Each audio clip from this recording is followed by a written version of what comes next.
පොඩින් ඔහොම එක එක තැන්වල නටලා හරියන්නේ නැහැ. ඔයාලා වගේ නැටුම් වලට ආස කරන කට්ටියට මේ බලන්න හොඳ වැඩක් තියෙනවා.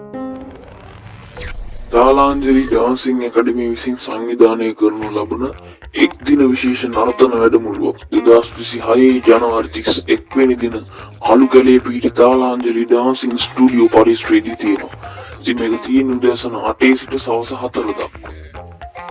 එම වැඩමුළුව සඳහා ප්‍රවීණ ආචාර්ය මණ්ඩලයක් සහභාගී වන අතර සම්පූර්ණයෙන්ම ප්‍රායෝගික පදනමකින් ක්‍රියාත්මක කරන ලබන වැඩමුළුවක් තමයි මේක. ඉතින් අවසානයේ වටිනා සහතික පත්‍රයකුත් ඔයගොල්ලන්ට දෙනවා. සහභාගී වන්නන් විසින් ආහාරය සහ ජලය විතරයි අරගෙන එන්න. තාලාංජලි ඩාන්සිං ඇකඩමියට සම්බන්ධ සිසුන්ට පමණක් නෙවෙයි ඇකඩමියට සම්බන්ධ නොවන සියලුම නර්තනයට කැමති දරුවන්ටද මේක විවෘතව වෙලා තියෙනවා. එහෙනම් ඔයගොල්ලෝ ඔක්කොම ආදරෙන් ආරාධනා කරනවා.